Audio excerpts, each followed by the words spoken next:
Hello, Sublation Media viewers. It's I, Douglas Lane.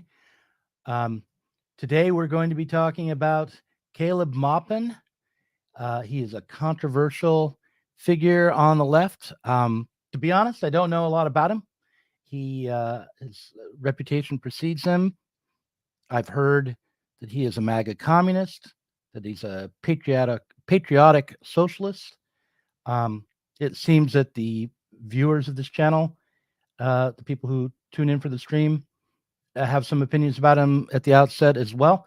We have Ben Zur saying that what Caleb Maupin really thinks is that he's the next Martin Luther King. That's a sarcastic comment.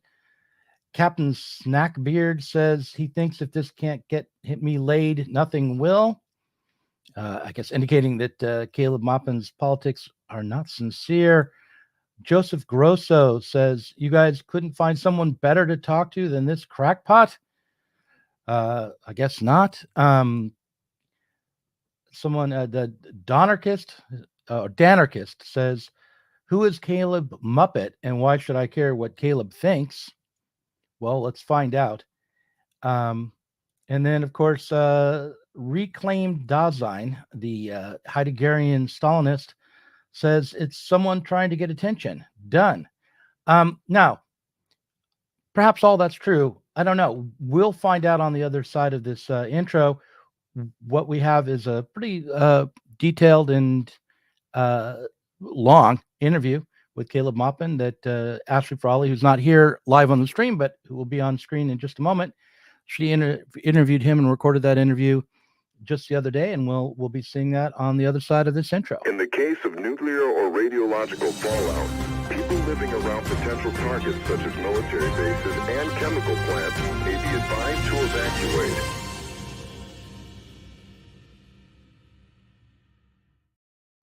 All right, so this is the Sublation Magazine Show. Today, as I said, we have an interview between Ashley Frawley and Caleb Maupin.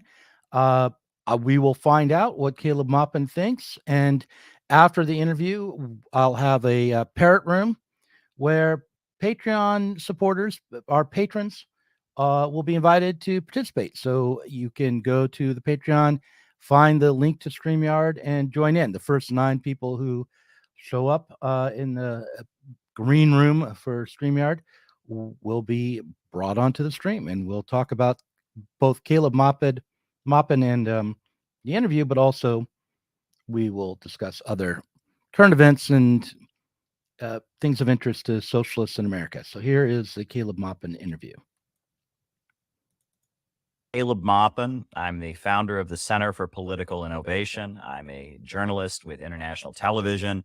I've also written a number of different books. I call myself an anti-imperialist, a 21st century socialist, an advocate of international friendship and cooperation. You initially got in touch because I did a podcast called What is Libertarian Communism? And you mentioned that you had a slightly different take on that. So what is for you libertarian communism? Is that a word that you like to use, or do you prefer something different? Well, it's of interest to me because libertarians are something that have been on my political radar for quite some time. And as somebody who came at things from a leftist or socialist perspective, I was often very frustrated. But I'm at the point where libertarians, especially the Libertarian Party of the United States, is doing some of the most important work that I support, whether it's sticking up for our civil liberties, supporting Julian Assange, opposing more weapons being sent to Ukraine, opposing what's happening to the Uhuru movement, which is a group of activists in the United States that have been indicted and charged with being Russian agents. I see libertarians as on the right side of so many issues, sticking up for opposing surveillance, for example. And the Libertarian Party organized a very, very important demonstration last spring called Rage Against the War Machine in Washington, D.C., which my organization was very happy to sponsor. And so much of the so-called left is just so far from where I stand on things. I find myself lining up with libertarians quite a bit. And it's important to emphasize that the goal of communism or socialism, if you read Marx, the goal is a world of so much abundance that the state can fade away, right? The idea is we want to get to a world where people can just take what they need and do what they feel like doing, from each according to his own ability, to each according to his needs. And that is the libertarian ideal: a world without coercion, a world without enforced hierarchies, a world without a state, a world without any real inequality, because there's so much to go around. However, the road to that vast abundance, I would argue, is the abolition of capitalism as the organization of society with a centrally planned economy. So in a way, I would argue communists are the true libertarians, because they have the road to the post-scarcity society that can create a world without the kind of hierarchies and state coercion that libertarians so strongly object to. However, when it comes to economics, especially between libertarians and myself, there's some very big disagreements. But in a way, there's not, because the people that I meet that are interested in libertarianism, a lot of them are interested in libertarianism because they believe in economic growth. And much of the so-called left at this point doesn't believe in economic growth. They think the problem with capitalism is that it creates growth and that somehow growth is bad. Well, I'm with the libertarians. I believe in economic growth. I don't think that growth is bad. And if you look at the great socialist revolutions of the 20th century, the Soviet Union made Russia into a superpower. They built some of the world's largest power plants. They raised millions of people out of poverty. They invented space travel. China is a great story of economic growth. They used to be the impoverished sick man of Asia. Now they are the second largest economy on earth. 800 million people lifted from poverty. The world's biggest power plants. The world's biggest hydroelectrical power plants. The world's biggest steel industry. The world's biggest telecommunications manufacturer. Economic growth is what it's all about, right? We want to have so much economic growth that we can have a society where the state can fade away, where people can just live as they wish to live. So I'm for economic growth. Libertarians are for economic growth. And the so-called left doesn't seem to believe in economic growth anymore. They are advocating degrowth. They want to reduce consumption and reduce the population. So I'm lining up with libertarians in a lot of ways I never thought I would, but I do disagree with them about how the economy should be managed. Yeah, I mean, a lot of that is music to my ears. Not only do I disagree with libertarians in terms of how the economy should be managed, I disagree with them in terms of how it actually works. But we share the same kind of, I mean, an honest libertarian, in my opinion, must become a communist of necessity. I mean, if you truly believe in freedom, if you truly believe in growth and wealth and all the things you claim you do, then you should become a communist. But of course, they come with different kind of economic understanding of how things work. And so it's not the only way to hold on to these things and hold on to even the partially realized freedoms that we have in capitalism. If you understand them, their movement and their destruction within capitalism. And for me, that is an almost inevitable process of destruction. Not almost, I think it is an inevitable process of destruction. And I don't mean that in the sense of like inevitable breakdown and, now we have communism and socialism, but a process of destruction in terms of crises, in terms of war, this sort of thing. And so it's because I believe in freedom so much that I am a communist, that I don't want my children to die in unnecessary wars. I don't want unnecessary crises where we destroy wealth. I think that's an obvious thing as a communist. And the people who claim to be socialists and communists and argue for degrowth, these are Malthusians. These are fundamentally right-wing sorts of people. Because, I mean, this idea of like going back, holding back, rolling back the wheel of history, talking about limits, that is anathema to the progressive spirit out of which Marxism was ultimately birthed that began in the 18th century. So all of this seems so obvious to me, but why do you think it's been lost on the left? Because I got you go and look at the comments on that video. People were not happy with it, and even the idea that you would use the word libertarian, that you would not see libertarians as the de facto clear enemy, and even that you would praise liberalism, is seen as contrary to what the left ought to be about. So yeah. Well, there's a book that I cite, and I mean, in my book that I probably addresses this topic the most is called "Where is America Going? Marxism, MAGA, and the Coming Revolution." And I go back to Marx, and what does Marx say the problem with capitalism is? Why is it that capitalism is unsustainable and has to be replaced? Is because of this problem called overproduction. that the capitalist is constantly looking to pay the worker as little as he possibly can to produce as many products as he can possibly create. And as technology advances, the role of the worker at the assembly line is decreased, and the payout to the worker and the spending power of the worker goes down, but the amount of products is constantly increasing. And that abundance creates poverty. I tell people the coal miner's riddle. The little boy says to his father, "Why is it so cold?" And the father says to the boy, "Because we can't afford any coal to heat the stove." And the boy says to the father, "Why can't we afford any coal?" He says, "Because I lost my job at the coal mine. I've been laid off." He says, "Why were you laid off from your job at the coal mine?" He says, "Because there is too much coal." And that's the problem of capitalism. In systems of the past, people were homeless because there was a shortage of housing. But in capitalism, people become homeless because there is too much housing. And I remember the financial crisis of 2008, where that was the reality. People across America were losing their homes. Tent cities were being erected all across the country because there were too many houses, because the American public couldn't afford to keep buying houses at the same rate that they had been buying them. And people were homeless because there were too many houses. People are hungry because there is too much food. Abundance creates poverty. This is not rational.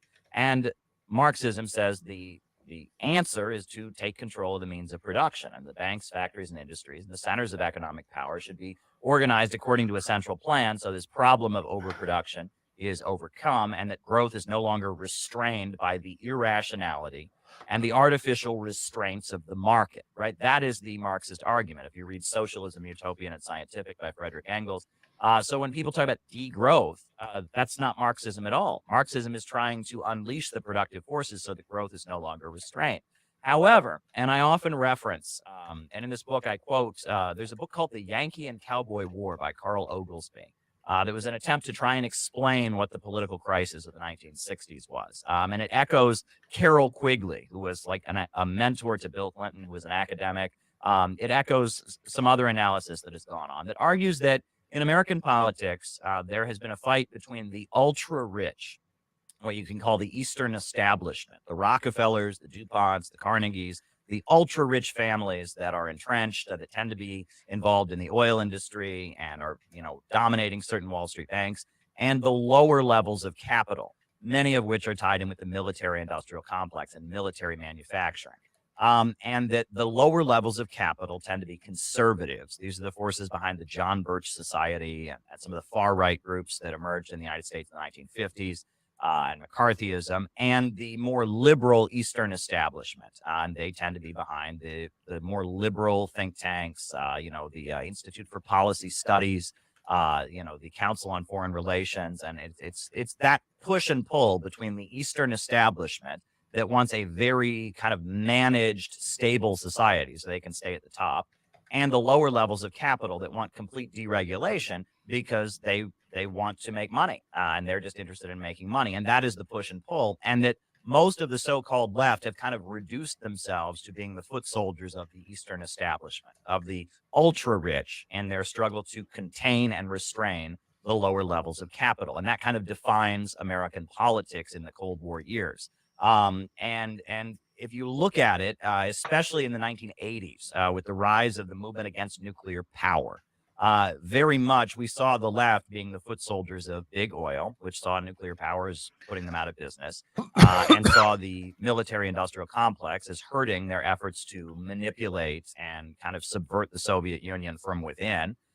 We saw big oil, the Eastern establishment, and the intelligence agencies mobilizing against nuclear power and the military-industrial complex.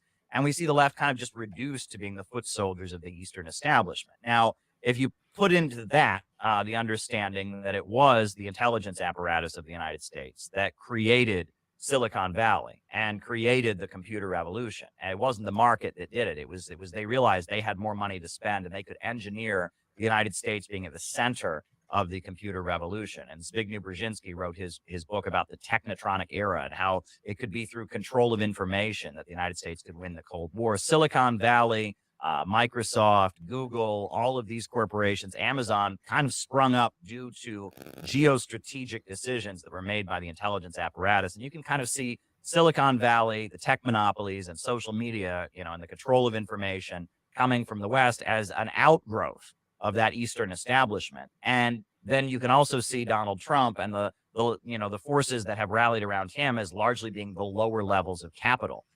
His administration was largely a lot of millionaires and even billionaires who are not part of the club, not part of that Eastern establishment. You can see that fight is going on. However, for those of us who do believe in economic growth, and those of us who do want peace with China and Russia and Cuba and Venezuela and all the countries that have been attacked, it's starting to look like, being foot soldiers of that Eastern establishment puts us on the wrong side. And that the libertarian element, which I see as largely kind of an outgrowth of the John Birch Society and other, kind of lower level of capital formations fighting against the Eastern establishment, they represent a strata that has a lot more to gain by getting along with the countries around the world that are struggling against Western domination. And they believe in economic growth. They have a lot more to gain and a lot more to lose at the hands of the Eastern establishment. And it seems like the left, we have become foot soldiers of the wrong side. And that's how I see the rise of what we might call wokeism. Wokeism is very much an expression of people just kind of being the soldiers of the Eastern establishment, whereas the lower levels of capital and the new right, it represents kind of a revolt against the Eastern establishment by the lower levels of capital. But it presents a moment for a realignment for those of us who advocate socialism and economic growth and a better life for the working class. The way that I tend to see it is that people are sort of, because the left has lost its bearings and it doesn't have a kind of a basis in an economic understanding of capitalism, left and right has become about, sort of a particular affective orientation. So, if you're a kind person and you care about the suffering of the innocent or whatever, then you're a leftist. Or people will say, well, it just seems obvious to me that as a leftist, you're always looking for the most oppressed. That's what somebody actually commented to me. You always look for the most oppressed. It's a complete lack of principle, because you're going to throw the people who were on your side yesterday under the bus today, because you found a new, glorious new subject. You have no idea why these people should be your revolutionary subject, only that they're the most oppressed. That wasn't Marx's idea. Like, the workers were not the most oppressed. There were particular reasons why they were best placed to lead a revolution, to understand the machinery of society, because they were the ones who were mastering them. And they were made by them. They were made by the machinery of this new society, and they were the masters of that new machinery. They could be anyway. Anyways, and that's gone now. And when you have that kind of affective orientation, then you are vulnerable to anything framed as kind, caring, and in favor of safety. And I see this happening all the time. If something is framed, like, I thought it was just this basic thing, particularly as a Marxist, you learn to be suspicious of how things are framed, of ideology, right? And yet people are like, oh yes, is it framed as leftist? Well, it must be leftist. And if you disagree with it, well, you must be a fascist then. That's just how it works, obviously. But what I see happening is the left often champions things that are about the neoliberal capitalist regulation of everyday life, a kind of a bureaucratic machinery that tries desperately to control individual behavior in a belief that is ultimately at root when things go wrong. And which is very scary, because as things go very, very wrong in capitalism, it becomes more and more desperate in terms of controlling people's behavior. And we do not fight, I don't think, sufficiently against that. So on the one hand, we don't believe in growth. We don't have a theoretical understanding of growth or the economy. And on the other, we don't have an understanding of human freedom. In fact, it's something that we see as quite risky and dangerous. And I wonder if you'd had anything to say about the kind of faith that we have, like the sort of lib part of libertarianism. What do you think about human freedom and how we see it now? Well, as far as what you said about the most oppressed, the Communist Manifesto itself says that, the previous movements of history have all been movements on behalf of minorities. But the proletarian movement is a movement on behalf of the immense majority. That's the point he makes, that we are not fighting for some minority, some marginal group. We're fighting for the immense majority of humanity. And that's kind of what defines it. And the struggle to uplift different oppressed groups is about bringing up the entire working class by breaking down the divisions that have been imposed, the special oppressions that have been imposed on certain groups that hold back the entire working class, right? Marxism is a populist movement. It's a majoritarian movement that strives to advance all of society, and it sees any oppression that a group faces as holding back the struggle of the immense majority. And that's not what we get. Leftism kind of turns into almost a victimology. Oh, look who's the most victimized. Look how the victimization manifests itself in media. Look how the victimization manifests itself in culture and arts and the way people speak and the way people dress. And it becomes almost like a study in who is oppressed. And it's a kind of almost a worship of weakness, a worship of how people can be victims, how people can be trained to see themselves as victims. And also, I talk a lot about how the reinvention of leftism, particularly in academia, goes back to what the CIA brags about being one of its most successful programs, which was the Congress for Cultural Freedom, where through the funding of Partisan Review magazine and Encounter in Britain, and a lot of academic voices, they kind of redefined what leftism means by subsidizing various academics, people associated with the Frankfurt School and others. And, Susan Sontag, her essay, Fascinating Fascism, kind of defines strength as being fascist. And she's going through the art of Leni Riefenstahl, the Nazi filmmaker. She's going through this art exhibit that she made of the Nubia, these African tribes. And she's arguing that this photo exhibit is fascist because it glorifies strength, because it shows groups of people acting in unison. And she suddenly defines fascism not as capitalism in decay and not as an attempt to stabilize capitalism with heavy-handed repression, but rather as strength, as groups of people working together. The way she defines fascism in that essay basically says that any kind of mass movement where people are coming together and working together to achieve a goal, when people are encouraged to be strong, when people are encouraged to be proud of themselves, to have dignity, all of that is fascist. And the left then, on top of that, celebrates the opposite, right? It celebrates people that are being victimized. It celebrates people that are perceived as being, somehow marginalized or oppressed. And it goes as far as saying that, if you celebrate, beauty in art, that is a fascist thing. We should be rather celebrating ugliness, right? It's a real effort to kind of redefine the values. They talk about how Jackson Pollock, his art was subsidized by American intelligence because he just splattered paint on a canvas. And that was seen as a healthy alternative to socialist realism or social realism, which was previously the school of art that the left had celebrated. When Roosevelt was hiring workers throughout the United States to paint murals in post offices, they were social realist paintings, right? That depicted workers, strong workers, building and constructing. Well, the idea was that that was unhealthy. That was somehow fascist. That was maybe even close to the socialist realism of the Soviet Union. So instead, we're going to have abstract art with people just splattering, paint on a canvas, or we're going to have art that is either pornographic or depicts things that are gross, and that's edgy, and that's challenging social norms. That's making people uncomfortable. That's what it means to be an artist. And that so much of what has come to be defined as fascism by the so-called left is just anything that reeks of strength, optimism, hope, and beauty. And what has been promoted by the left is anything that seems to be degrading people or pointing to their, condition of being victimized or pushing people's boundaries, making people uncomfortable. There's been a whole challenge, and this defining of fascism as an aesthetic and getting away from an economic understanding of what fascism is a very big part of it.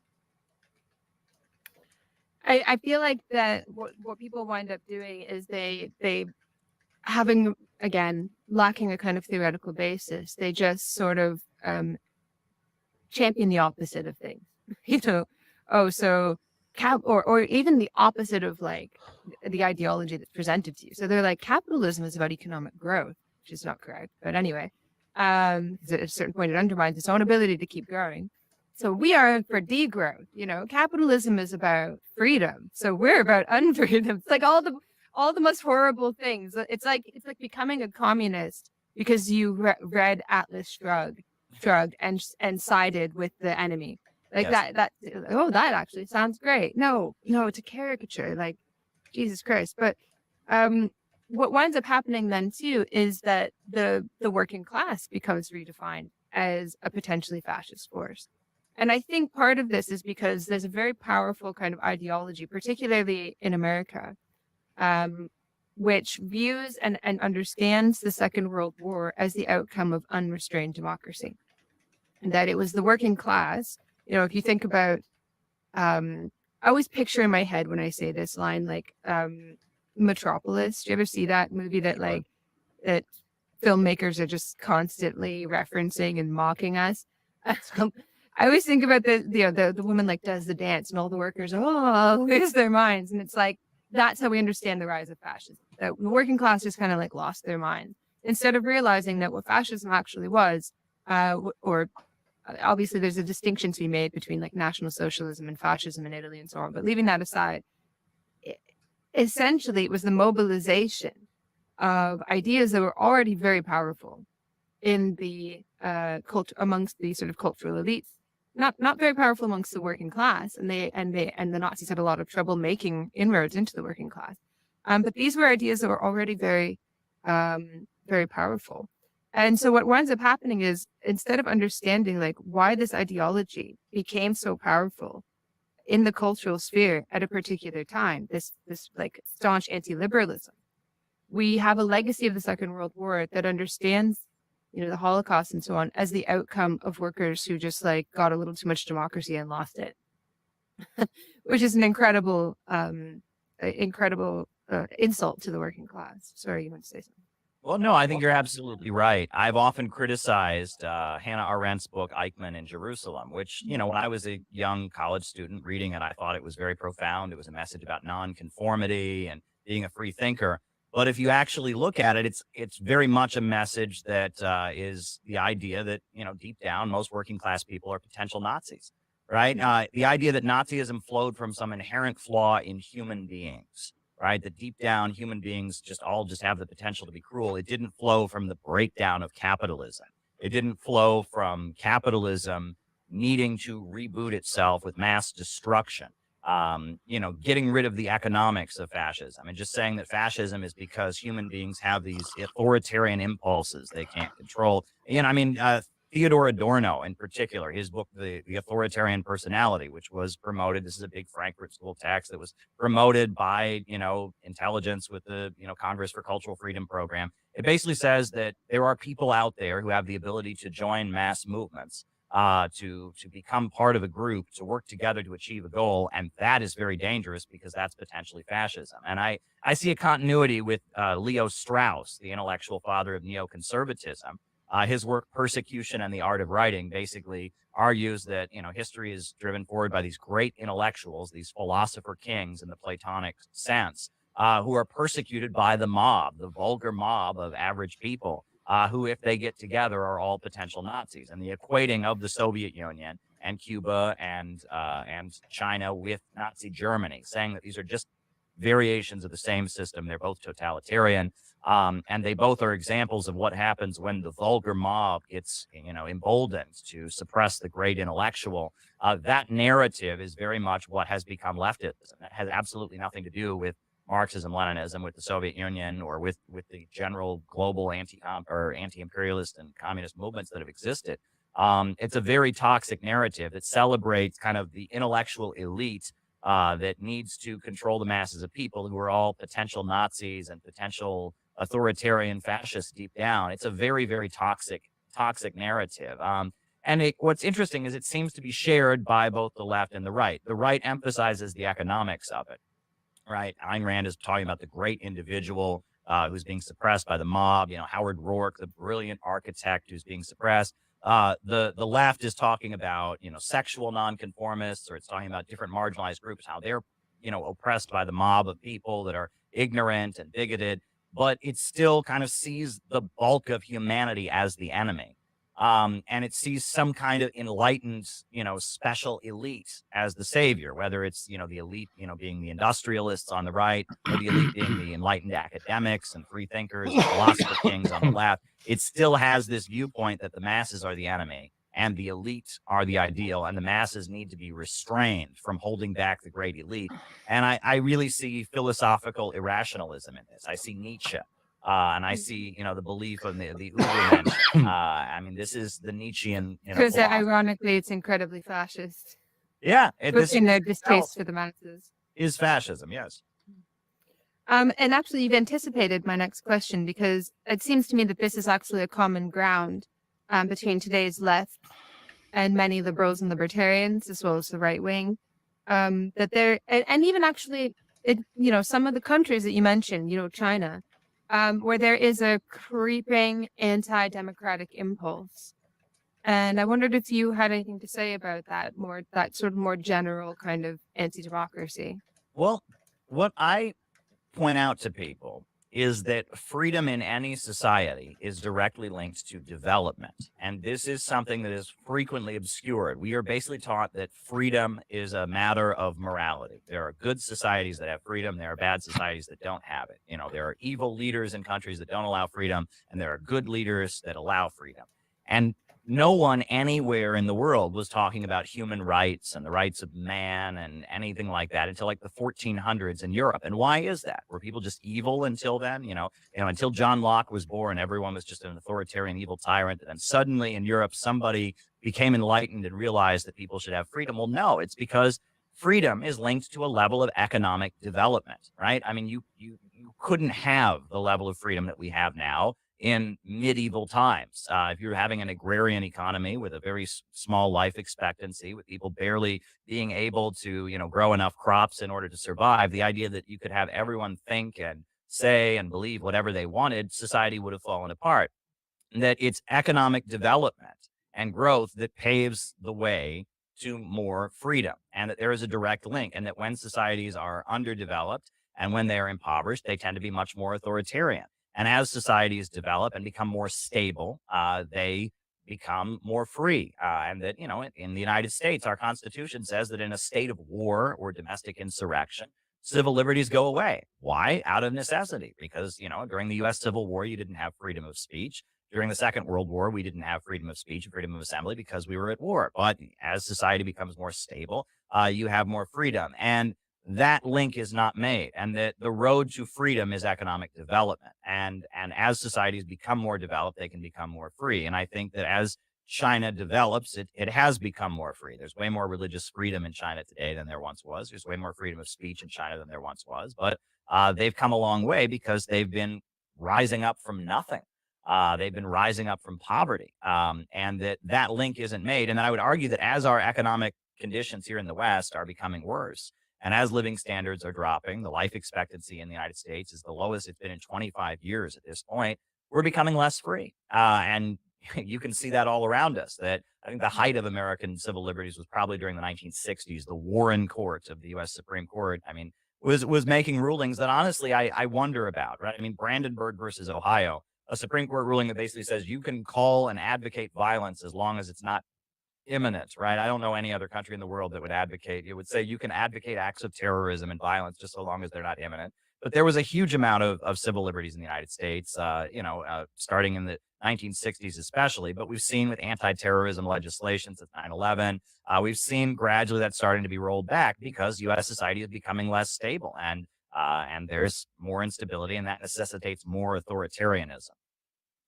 And as capitalism inevitably becomes more unstable, freedom goes out the window. This is a point that I stress endlessly. And I always recommend people read Isha Landa's, Fascism in the Masses, but also The Apprentice's Sorcerer, where he talks about the split between economic and political liberalism. And that's where I part company with so many libertarians. And that's why I say, like, an honest libertarian will become a communist of necessity, because what winds up happening is people will travel a path from libertarianism to a kind of anti-democratic conservatism because they don't truly believe in democracy. When it comes between when it comes down to a choice between economic liberalism and political liberalism, they take economic liberalism. But they don't even really believe in economic liberalism because it requires, in order to enable the freedom of the market, they must, engage in enormous amounts of control and fiddling and so on in order to kind of create the conditions for the fabled economic freedom. And so they give up their commitment to liberalism. They give up their fundamental commitment to any kind of political liberalism, which is why I get very annoyed with people who think that the answer is, oh, well, in capitalism, freedom's an illusion anyway, so who cares? And they're like, no, you've just taken a shortcut to the same place where they end up. So what's the basis of your criticism? But anyways, when you're talking about sort of the relationship between freedom and development, I wondered, you don't necessarily mean a kind of straightforward, linear kind of freedom. Because I know you've said this, but maybe it's worth stressing, because I can just imagine people being like, well, the United States is much richer than it's ever been, but certainly it's not nearly, it's not the freest it's ever been. Well, it's not magical, right? It's not like automatic. I mean, obviously the struggle to define civil liberties in any society is a constant negotiation. There's a constant push and pull. People are constantly wanting more liberties. Different forces in government are trying to constantly push them back. And I mean, and this doesn't just apply to civil liberties. This kind of applies to, all of human existence. There's a constant renegotiation throughout human existence of how much we have to control our impulses, right? I mean, human society is kind of, we exist and we control our impulses. We can't just do whatever we feel like doing. We control our impulses to some degree or other, and the manner in which we do that is constantly being renegotiated since the beginning of time. I mean, that's kind of the struggle of civilization. But I guess the point is that as a society becomes more prosperous and more stable, the ability to allow for more freedom and allow people to make their own choices more and allow people to do things they didn't previously have the ability to do becomes more of an option. It is possible to have a highly developed society with very little freedom. And in theory, one could have a very underdeveloped society where there was a high amount of freedom, but I don't think it would last very long because, the struggle for everyday existence is going to mandate people cooperate with each other. And you could mix and match, but generally the trend of history is that the road to freedom is prosperity and development, and the road to authoritarianism of any kind is instability in society, impoverishment, etc. As you're saying that, I was kind of imagining how people will root around in history or an imagined history for some ideal moment in which we were free, but also untainted by development, which led us away from our true nature and made us alienated and all of that sort of thing. And so they'll, I've even seen people kind of saying, what, feudalism wasn't that bad. But the most obvious idealization is of indigenous people. So these are the wonderful people who live in the Garden of Eden before the fall. But I mean, Marx says, it's as ridiculous to long for a return to that imagined wholeness as it is to imagine with this complete emptiness all history has come to a standstill. We are still engaged in storing up the conditions of our life, of our freedom, and we haven't yet begun to live our lives. And as Marx says, so it makes sense that we would long for some imagined past where we imagine that we truly lived, because we're stuck in a moment, we're stuck in a void, and we've not been able to move beyond it. But it's foolish to long for that instead of having the courage to push forward into creating a real kind of freedom at a higher level of development. That's humanity's historical task. Well, that's interesting. I don't know as much about this as I would like to. But one thing I have observed when discussing these issues with leftists and others is that there's a huge amount of kind of idealization of indigenous people and assumptions that are made.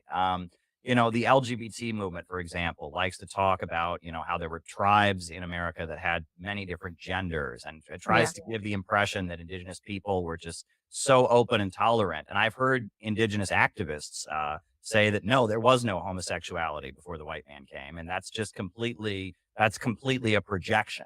I've also heard people argue that indigenous societies are just so non-authoritarian. Everyone could just do what they wanted. And I've had people say, well, no, actually, when people are living, in indigenous tribes and trying to depend on each other for survival, these societies can be quite authoritarian. And there can be quite a demand on people that they do the best they can to pull their weight to make sure that the whole group is able to survive. So I would be curious for your thoughts on that.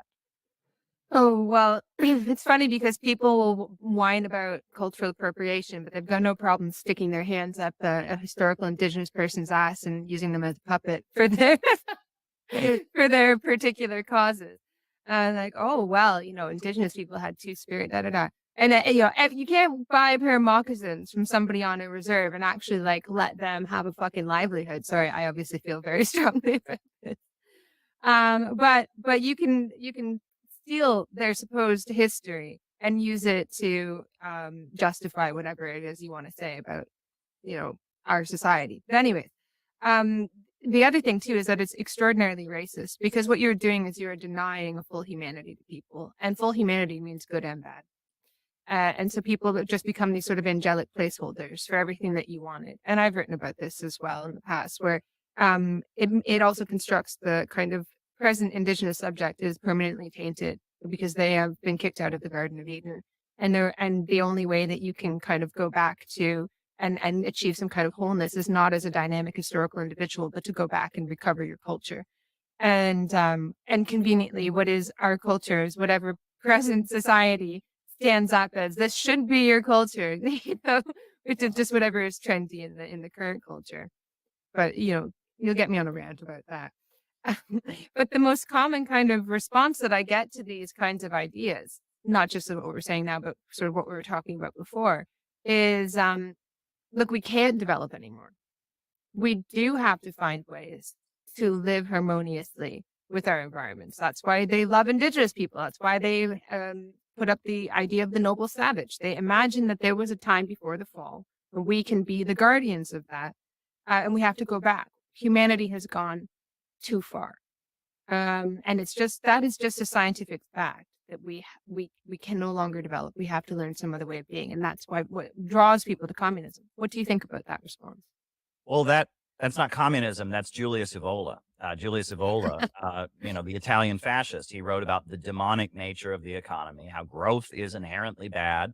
He wrote about how there is this ideal way, the organic state that it was the ideal way, and we broke from that. And he admired the Dalai Lama of Tibet because it was just this perfect society where everyone was born into their place and there was no strikes or protests. And he admired the caste system of ancient India. The Nazis also admired the caste system of ancient India. That's why they used the swastika as their symbol. They believed they were descended from the people of India. And that this idea of trying to go backwards to find this perfect way of being and trying to reduce the level of consumption and reduce the population, this is all fascist. This is not communist in any conceivable way. It has absolutely nothing to do with Marxist economics. And Marxism strict of economics is not Marxism. Right. There's this big critique of economic determinism, and that, Gramsci was Pete Buttigieg's father, who's basically responsible for the popularization of Antonio Gramsci in academia. And Gramsci had a critique of economic determinism in his writing, but stripping Marxism of economics and making Marxism just something about alienation. And at that point, you're not talking about Marxism anymore. I mean, Marxism is a fundamentally economic ideology that says capitalism has this problem of poverty created by abundance, and that we need to overcome that by rationally planning the economy so we can get to a state of vast abundance, and we can eliminate social hierarchies and establish this, this society of freedom based on vast abundance. And when you strip Marxism of economics, it just becomes this vague critique of society. And that's what I see largely being promoted in academia these days is that. And when they're saying that growth is bad, and that we need to somehow go back to an ideal way of being before growth, that's fascism. That is the economics of fascism. I mean, I don't want to. I'll try to steel man the argument a little bit better, because I suppose not everybody wants to go back to some idealized past. But there is a very powerful current of like small is beautiful, anti-industrialism, that sort of thing. Is there like a softer version of or even just like an environmentalized kind of version of the left that you have more sympathy for? Well, it's interesting because the degrowth crowd constantly move the goalpost. I have had people argue that, well, Caleb, degrowth isn't bad. Degrowth is working from home. And I've said, no, degrowth, that working from home is not degrowth. The fact that technology has advanced to the point that I can do my job without actually having to leave my house, and that I can use electronics to accomplish the exact same tasks I would accomplish at the office without leaving my home, that's called growth. That's advancement. That's innovation, right? And they say, well, degrowth is using resources more efficiently. And I say, no, if we can use resources, if we can accomplish the same tasks by using less resources and do so more efficiently, that's called growth, because we're advancing. Degrowth is about having less. It is about having a less productive society, producing less, having a lower life expectancy, having a lower population, having the people that do live in worse conditions. That is what degrowth is, and that they constantly like to play this game. And that, in the famous essay by Frederick Engels, he talks about the role of labor in the transition from ape to man. And he says that man is different than any other species in that, other species simply interact with their environment, but man forces the environment to serve him, and he masters the environment. And that distinction, which is defined by labor, it's through his labor that man masters his environment, defines humanity. And we have been constantly reinventing our relationship with our environment to be more efficient. And I mean, there's many examples you can give, but if we were still burning wood for heat, we would have deforested the planet a long time ago. There would not be any trees left. But we advanced and we started burning, coal, and then we started burning fossil fuels, and we advanced, right? And that, there's a book called The Limits to Growth that was published by the Club of Rome. And it says that, that we would be out of oil by now. Well, if we were still extracting oil in the same way we were extracting it in like 1970 when that book was published, we would have run out of oil a long time ago. But we now have deep sea drilling. We now have hydraulic fracking. We can now extract oil in ways that we haven't. There are minerals that used to be completely worthless in Africa that are now very, very valuable because they're in your cell phone and they're being used to make computer chips. And that we are constantly reinventing our relationship with nature to be more efficient and to get a bigger payout in terms of energy and in terms of production from nature. And that's the nature of humanity, right? And what China is doing with fusion energy research, and the way Russia and China have really pushed fusion energy research has been one of their defining advances to push to get to a higher mode, right? The way out of climate change and the way out of these problems is to reinvent our relationship with nature to be more efficient, not less efficient. I've been critical. One of the major socialist groups in the United States, they're running on a platform. They say they would immediately nationalize all fossil fuel energy corporations in the United States and reinvent them to be sustainable energy. They would replace every coal power plant in the United States, every oil burning, fossil fuel burning entity in the United States with windmills and solar panels. What they're calling for is the United States to have, at that point, probably a third at most of the electricity that we have. That's genocidal. That basically means all the rural areas throughout the country are not electrified. How is that progress? And how is that socialist? Right? That would affect the working class. That would affect low-income people. The urban elite would have electricity, and the people outside the cities and lower-income people would not. That's not socialist in any conceivable way. Degrowth, in its essence, is not socialist at all. And I think that is a message that really needs to get out there. But it fits the agenda of the ultra-rich, the Eastern establishment, the folks who have been pushing Malthusianism as a solution to the economic crisis. That's what they view as the way to solve it. There was a book, I believe, I use Margaret Sanger as a great example. Margaret Sanger was the founder of the Birth Control League, which is now called Planned Parenthood. She was a Marxist, but after the Bolshevik Revolution, she went to the Soviet Union, and she saw it wasn't the free love, free sex paradise she was hoping for. So she went to Britain, and she made friends with the Rockefellers, and she got involved in the Neo-Malthusian Society. And during the Great Depression, when the communists were organizing the unemployed to go out and demand jobs and healthcare and education, she was organizing the Birth Control League, and she was saying that the Great Depression was caused by overpopulation. She promoted a slogan, the cruelty of charity, arguing that, feeding poor people has them, have more children, and that was the cause of the Great Depression.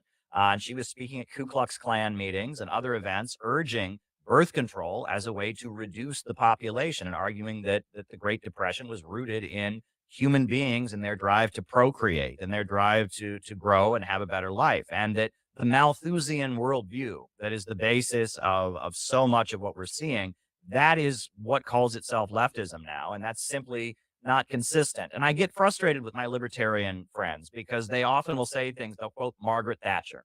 Margaret Thatcher says, well, socialism doesn't work because eventually you run out of other people's money. Well, if all Mao had done in China was redistribute wealth that was already there, China would still be one of the deepest, poorest countries in the world. Now China is the second largest economy on earth. All Stalin had done is redistribute other people's money that was already there. The Soviet Union would still be an agrarian, underdeveloped society. Socialism is about public ownership of the means of production and mobilizing to build and to construct. I talk about Libya under the leadership of Gaddafi. It had the largest irrigation system in the world, the highest life expectancy in Africa. Now that Libya has joined the free market, it has been, bombed into chaos. It doesn't even have full electrification any longer. And that revolution in Libya that brought Libya into the global free market system was promoted by leftists. I was in the Occupy Wall Street Park the day that Gaddafi was killed. And I remember there was a big gap because among younger people who tended to be more Alex Jones influenced and conspiracy oriented and libertarian, there was a belief that Gaddafi was a great hero for trying to develop an independent African currency.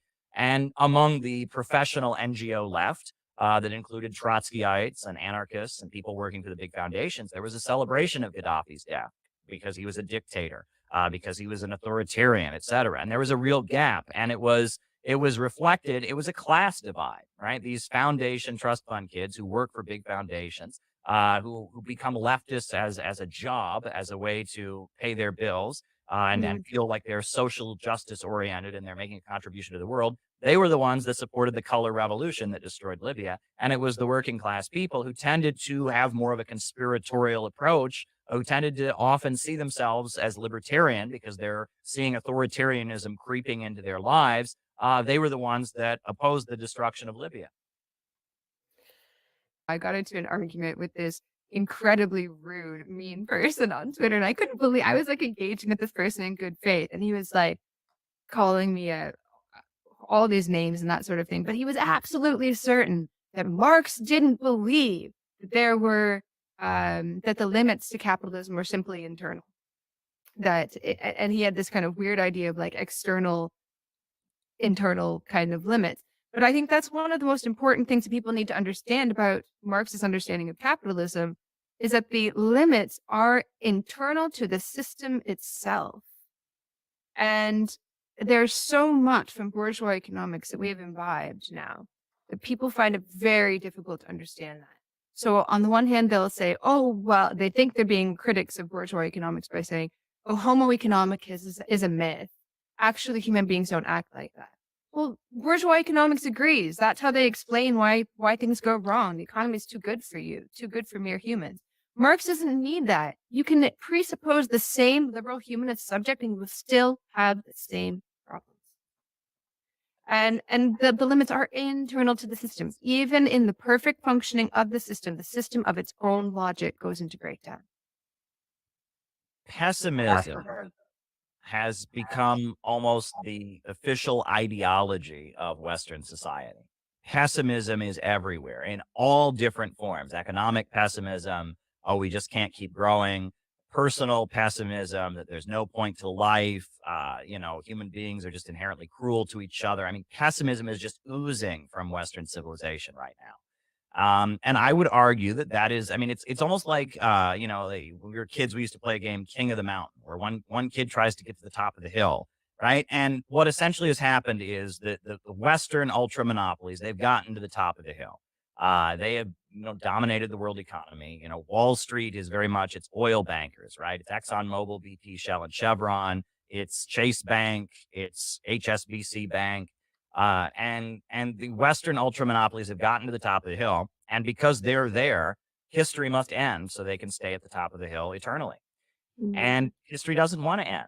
Countries around the world are rising up from poverty. They're asserting their independence. They're building infrastructure. You've got the Belt and Road Initiative out of China. You've got the Eurasian Economic Union. You've got the Bolivarian Alternative for Latin America. You've got, these African countries that just broke with ECOWAS and are talking about unifying and cooperating with China to construct humanity wants to keep advancing.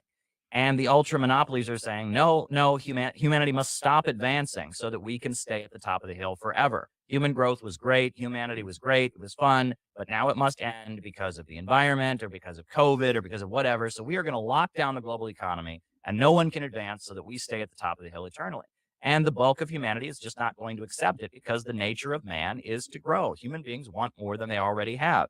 And you then get into this argument with people and they say, well, aren't there limited resources on the planet? Aren't there limited resources in existence? It's like, yes, but our ability to continue reinventing our relationship with these resources, using them in more efficient ways, that's what defines our existence as human beings. And this desire, and it's almost like a religion with people. It reminds me, I grew up around a lot of conservatives, and you'd argue with them about evolution or you'd argue with them about certain things, and they just insisted, you just have to believe this. And the religion of especially the so-called left is this pessimism. No, there must be a limit to growth. No, human beings just can't advance. No, the problem is overpopulation. No, we're going to destroy the planet with our existence. No, that there can't be hope for the future. And it's almost like they are battling against the human part of themselves. And when I see the suicide rate that we have in the United States, when I see the opioid addiction rate and the way people are destroying themselves, when I see the psychological problems that young people have,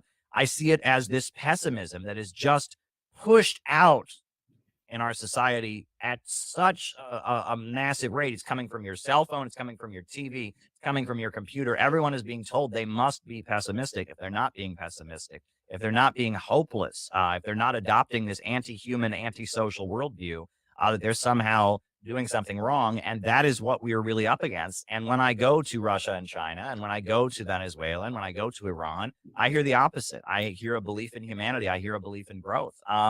And so I think that is really the battle of our time. It is the ultra monopolies and the ultra rich that are pushing degrowth to try and maintain capitalism in its monopoly stage, imperialism. And I see a whole world that is broken out of it. And I see the American working class and the lower levels of capital that still believe in economic growth as potentially aligning with the forces around the world against this, and the struggle to create an anti-monopoly coalition, kind of defining the battle of our age.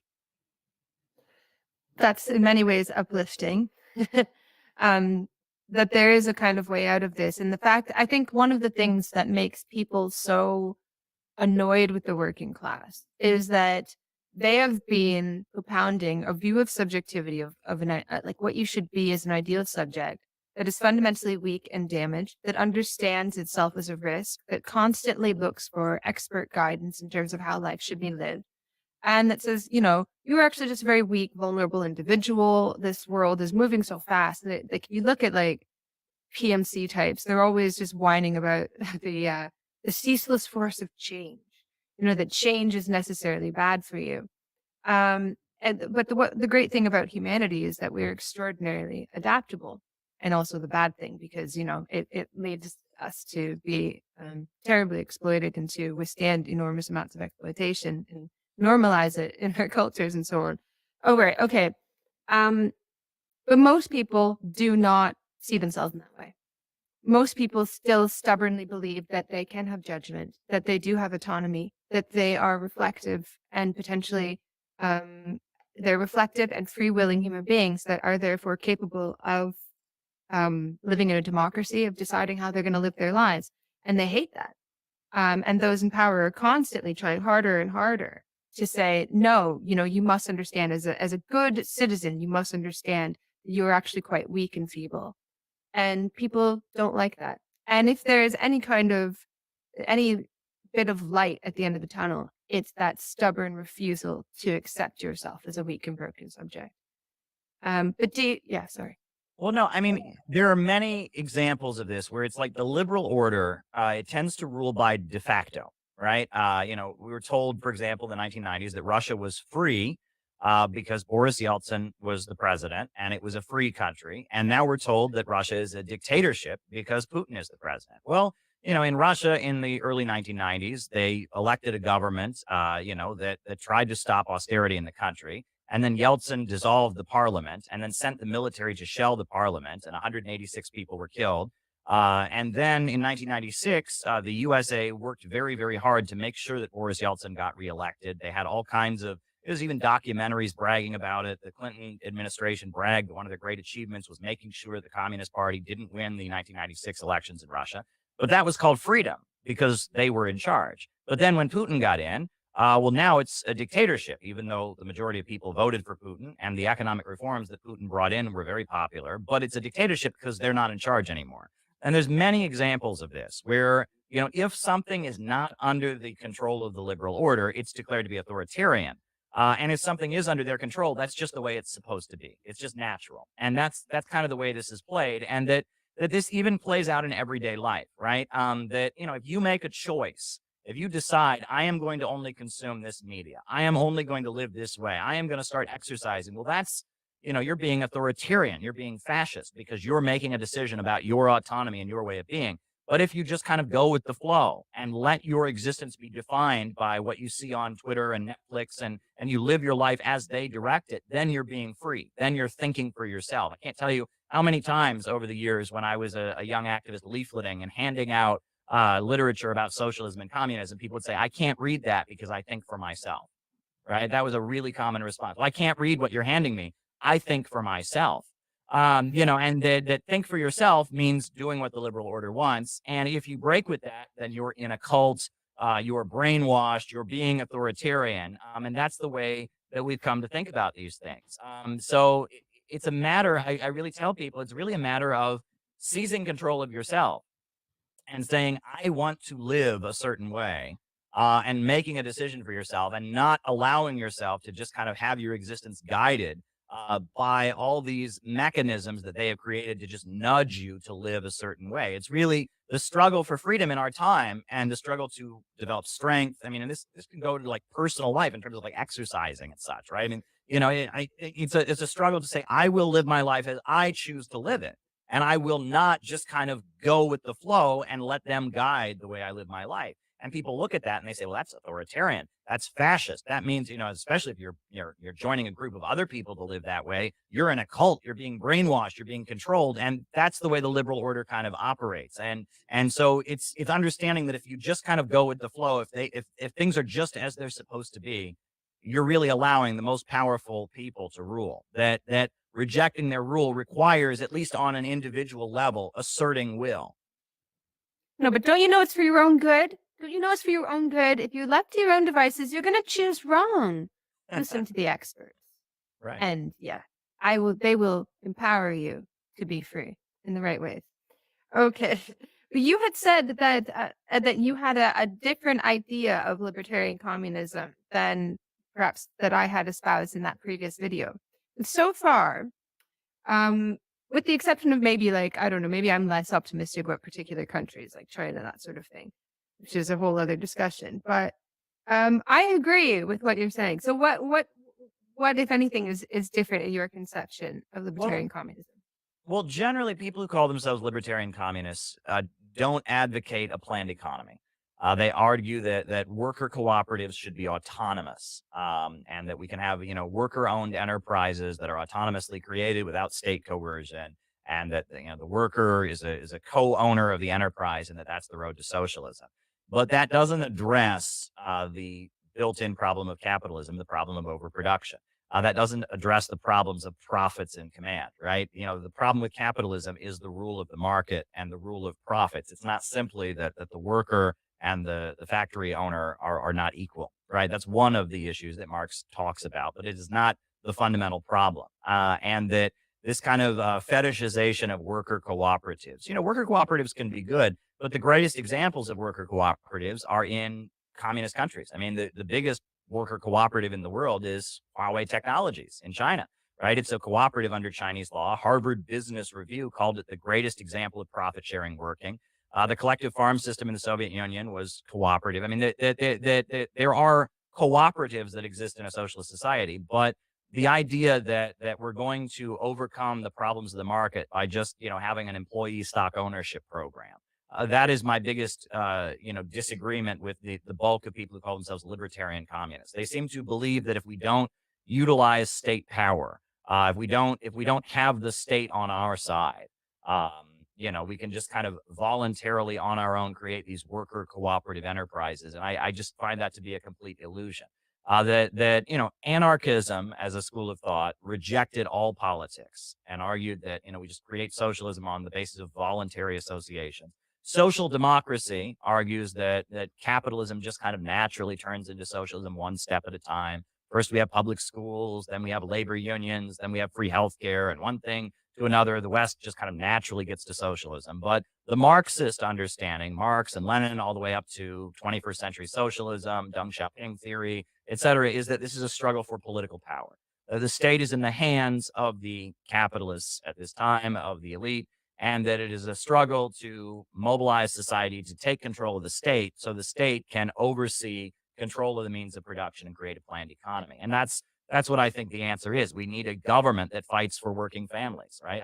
I've used the slogan, we need a government of action to fight for working families, right? Right now we have this notion that the government is best, that governs least. We want a weak government that just kind of rolls over and lets the big monopolies rule for us. What if we had a government that was fighting for us against Jeff Bezos and against the elite and was fighting to rebuild the country and strengthening small business owners? And the other thing that I point out when I talk to my libertarian friends is that, if you're a small business owner, you must admit that the countries that are the best to the small business owners are the anti-imperialist and communist countries. Nicaragua, the strength of their socialist economy is their micro-entrepreneurship program. I've been there, and they have a huge number of worker cooperatives, and the government is constantly loaning money to people to start their own small business, to grow and develop and put their ideas into practice in accordance with an overall state central plan.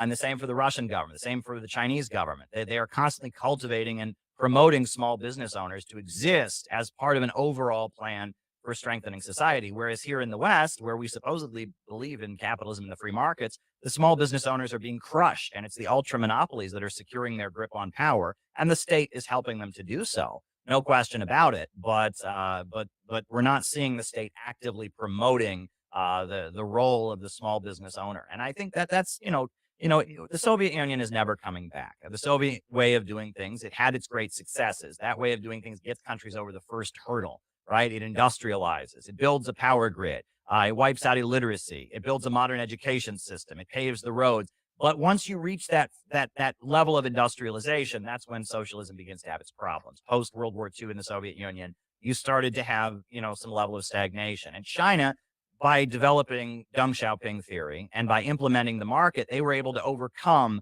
the problems that come after that first hurdle that comes with the Soviet model. And that countries like North Korea, countries like Venezuela, countries like Nicaragua, they're trying to move toward the more Chinese or Vietnamese model, where you have a market sector that exists in coordination with an overall state central plan. And Vietnam is another great success story, where they have a state centrally planned economy, but they have a lot of entrepreneurs, a lot of small business owners, and the state works really, really hard so that those folks can flourish, so the overall economy can flourish. It always makes me laugh, like when Canadians go to Cuba and they look around and they're like, so much poverty. That's socialism. But they go anywhere else in South America, they see poverty and they're like, look at these people in a state of nature. Help, like as if these places are not capitalist. So everything bad that happens in socialism is the fault of socialism. Everything bad that happens in capitalism is simply human nature, misfortune, or something. So I'm kind of sympathetic to some of this. But what people say is that China isn't this, we don't see these libertarian communist utopias in these countries. China is authoritarian capitalism. What would you say to that kind of argument? Well, capitalism is the rule of the market, right? Capitalism doesn't just mean people have money. Capitalism doesn't just mean that inequality exists. Capitalism is when profits are in command of the economy, when production is carried out for profit. China has 5-year economic plans, and even private companies in China are not free to do just whatever they want to make profits. It's about 50% state ownership, a higher rate of state ownership than Venezuela. So if you think Venezuela is socialist, China definitely has to be socialist because it's got a much higher rate of state ownership. But then on top of that, the private companies, they are subsidized by the government and incentivized to operate in certain ways. And then the state can also just step in and tell them what to do at any time. So that's not capitalism, right? I give the example of the 2015 stock market crash in China, right? The stock market went down like 60 points in one day. And if such a thing were to happen in the United States, there would be riots in the streets. Food would stop getting delivered. The electricity would go off, right? In China, the stock market went down by 60 points. And it didn't really affect the country that much because most of the country is not tied in with that stock market. And then the Chinese Communist Party called up all the major shareholders and told them they would be arrested if they engaged in any short selling, betting against the stock, going up, betting that a stock would go down. If they did that, they would be arrested. State-owned industries froze the selling of stocks, and within a week, the stock market was right back up where it had been before, as if nothing had happened, because the market isn't in control. And most of society was completely insulated from the effects of the market turbulence. That's not capitalism, right? Are there things about China that need to be improved? Are there problems in China with corruption, with authoritarianism and a lack of freedom in everyday life? I'm sure that there are many things one could critique China over, but the fact is they have a largely centrally planned economy, and with that centrally planned economy, they have created a huge amount of economic growth. Again, when I argue with libertarians, one argument I frequently get is they say, well, China, it was poor when it was communist, and now it's capitalist and it's free, and that proves that capitalism is the answer. And I tell people that would be like arguing, I was cold in my bedroom the other night, so I turned on the heater, and it got better in my room. So therefore, I should light my room on fire because more heat is always the answer, right? Yes, China needed to adjust. The way they were operating during the 1970s was not correct, and they were arguing at that point, that you could somehow achieve full communism without economic growth. The theories of the Gang of Four. They argued that you could achieve a higher stage in poverty. And they were arguing that and that's the trap that a lot of communist countries fell into during the Cold War, because they were surrounded, because they were locked out of the global economy, because they were barricaded. They fell into the trap of trying to create an egalitarian society in poverty. And this was everywhere. Pol Pot is the most blatant example of this. But you saw it with Che Guevara in Cuba and his theory of the new socialist man. You saw it even in the final years of Stalin's life, where he said that the Soviet Union was entering the early stages of communism, which they were clearly not. They were still a socialist society that was struggling to exist, in a global capitalist market. This idea that you can create a completely egalitarian society in poverty, and you can create it with state coercion, and you can create it with willpower. That if the state just forces people to be equal, if the state just forces people to live an egalitarian way, you can create full communism that way. Well, no, if you read Critique of the Goethe Program, Marx makes it clear that the road to an egalitarian society is abundance, that it is necessary to have abundance in order to break down class division. And that was lost during the Cold War. And many of the atrocities that we associate with communism, like the Cultural Revolution in China, like the Great Purges in Russia in the 1930s, with Pol Pot and his Year Zero and all of that. What the basis of that was this attempt to kind of build an egalitarian society with state power, with force, not on a material basis. And that a lot of what those folks were doing was actually very similar to what was done after the French Revolution with the Reign of Terror, right? Because it was a similar thing. The French Revolution, there was no economic basis to it. It was just, we're going to build an egalitarian society. And with the Committee of Public Safety, et cetera, with state violence and repression, they were trying to create some kind of egalitarian society. And that was the Reign of Terror. And it didn't go very well. And you cannot create an egalitarian society with force. You can create an egalitarian society and a free society with economic development. Well, of course, Engels said that when people say things like that, have these people ever seen a revolution? It's the most authoritarian thing imaginable. Sure. So, I mean, revolution would be, and the example that you gave with China is, through a kind of, libertarian would see that as kind of taking away people's freedom. So does that kind of contradict what you've just said about sort of creating a situation of freedom from unfreedom? Well, I would argue that as China has developed, it's become more free. And I would argue that the Cultural Revolution, which was an attempt to, impose on society a very egalitarian agenda, was not successful. And that when you have, it's one thing to have public ownership of the means of production and a centrally planned economy, but it's something very, very different to try and eradicate, all non-communist ideas from society. It's another thing to have people spy on their coworkers and, turn in their neighbors, and that's a completely different thing. And those attempts to kind of mobilize society to root out anyone with with a contrary view, that's something that very much hurt the development of socialism and laid the basis for the overthrow of communism, right? I mean, the Eastern Bloc, it was the intellectuals. It was the college professors, the engineers, the doctors. It was not the majority of society that overthrew socialism in the Eastern Bloc. It was the layer of people that were skilled, that were professional, that were trained, that got university education, that felt stifled by a society that didn't really have room for them to innovate and create. And it was those people that were recruited, that were supporters of Dubček during the Prague Spring in Czechoslovakia, that were supporters of the color revolutions that eventually brought down the Eastern Bloc. But in China, they recruited all those people, right? After the death of Mao, you had the death of Zhou Enlai, or I think it was just prior to the death of Mao, you had the death of Zhou Enlai. Zhou Enlai died, and the young intellectuals went out and rioted after the death of Zhou Enlai. You had the Tiananmen incident of 1976. And it was after that, and then you had the death of Mao, and then you had Deng Xiaoping, who came to power, and he talked about how there were a lot of people in China who were very skilled, lawyers, professors, scientists who could be making more money, who had new ideas, and that socialism needed to find a way to capture those people's energy rather than suppressing them. And so that layer of society that was the basis of the counter-revolution, the overthrow of socialism in Eastern Europe, became allies of the Chinese Communist Party and have enabled it to grow and flourish. And that I think that is what we're looking at there. And that, people remember the immediate aftermath of the Cuban Revolution, where there were a lot of executions. People don't remember those as good times in their history. That was a very ugly time. People don't remember 1936, 37 as a good time in the history of the Soviet Union, right? The industrialization in the early 30s was good and such, but that great terror when people were turning each other in and people were afraid and secret police were dragging people away in the middle of the night and gulags and all that wasn't good. The Cultural Revolution was not good in China. And when you're trying to create an egalitarian society with pure force, that's a recipe for disaster.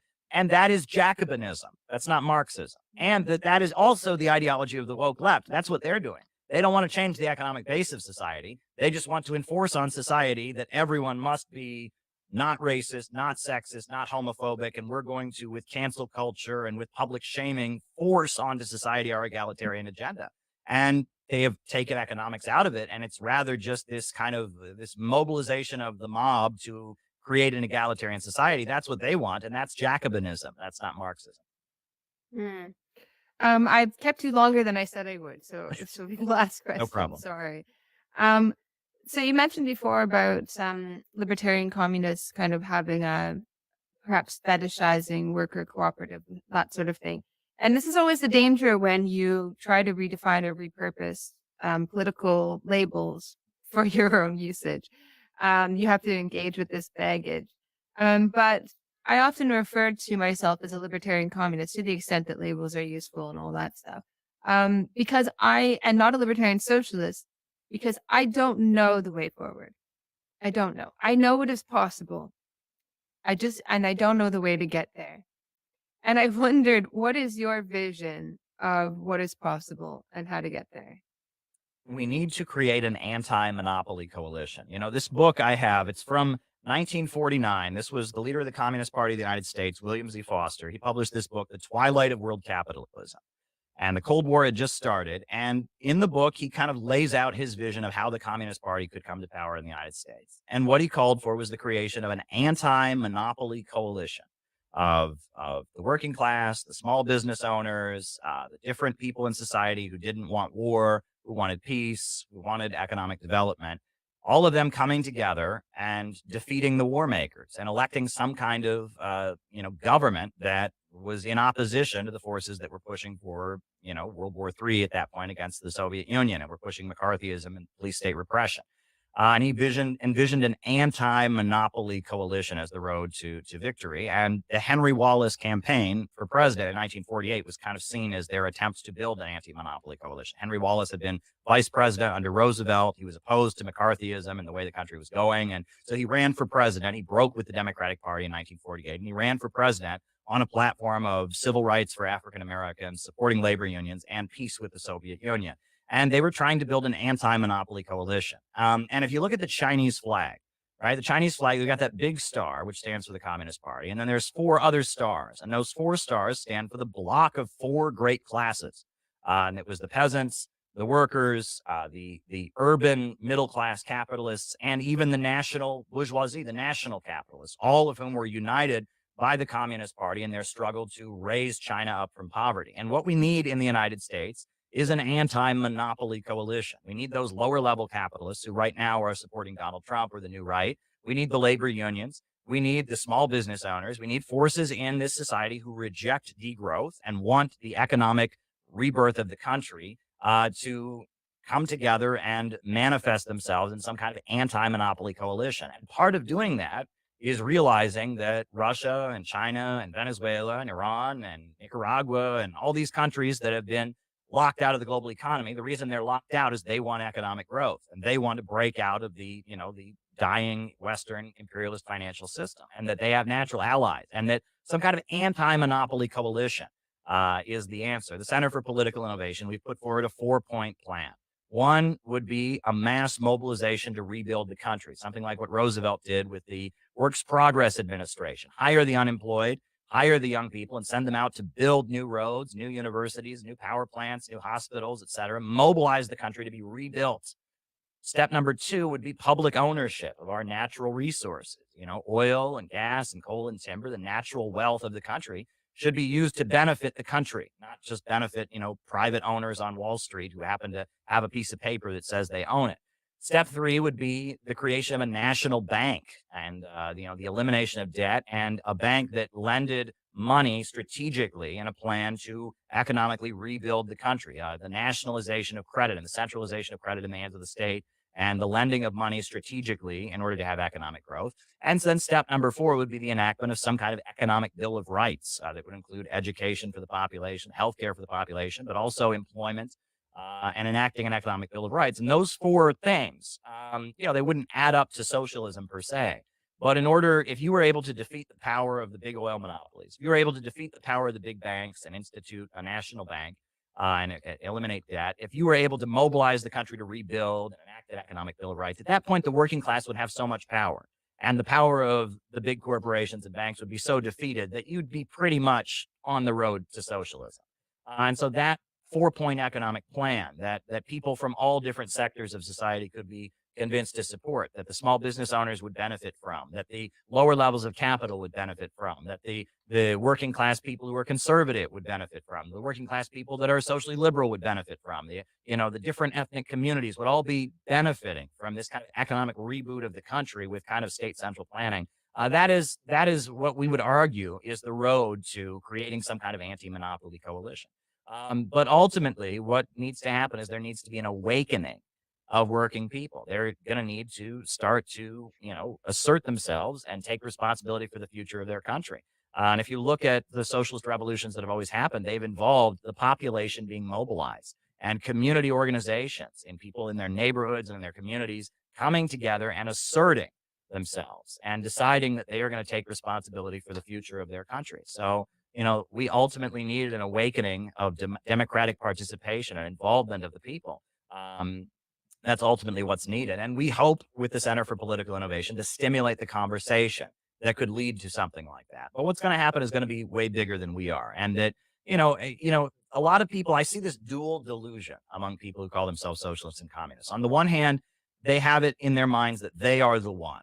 They are the vanguard. They have the correct interpretation. If Marx were alive, he would be in their group. They are the one. They've got it. And then on the other hand, I see people say, there's nothing we can do. There's nothing we can do. We just have to kind of vote for the liberals because the Republicans are fascist. They're so scary. There's nothing we can do. It's hopeless. Neither of those things are true. Neither of those things are true, right?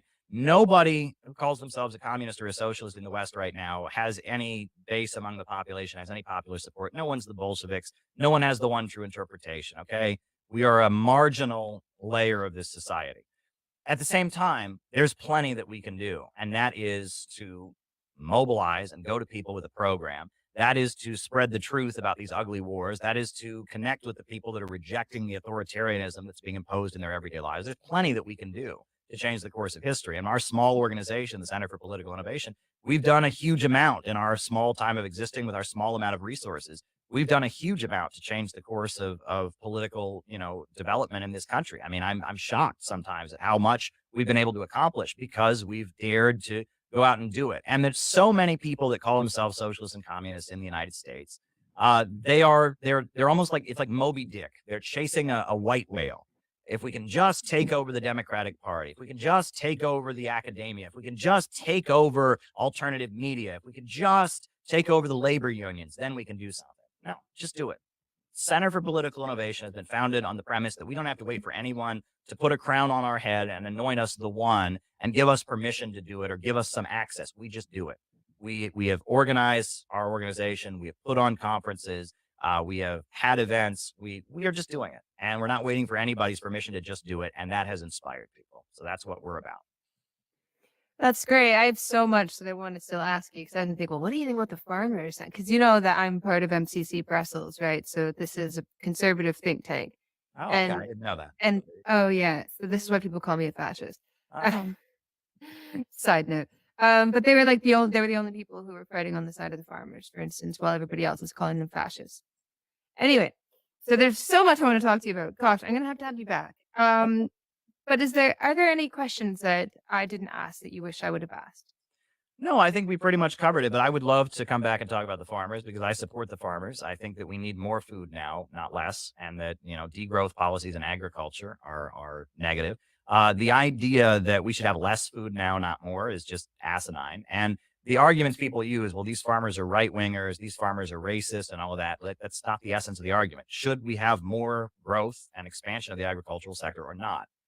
That's the issue. And if you're someone who generally cares about the working class and generally cares about the people of the world, you want more growth. You don't want these organic policies that wrecked Sri Lanka, that wrecked so many countries around the world. So, and again, this is the lower levels of capital increasingly coming into a confrontation with the Eastern establishment, with the ultra rich and their agenda of degrowth. This is exactly what I wrote my book about. Oh, brilliant. So we'll have to have a whole discussion about that. And I've actually got another podcast on this exact topic coming up. So thank you so much for taking the time to speak with me, especially on a Saturday and then such short notice. I'll go ahead and end the recording now. All right.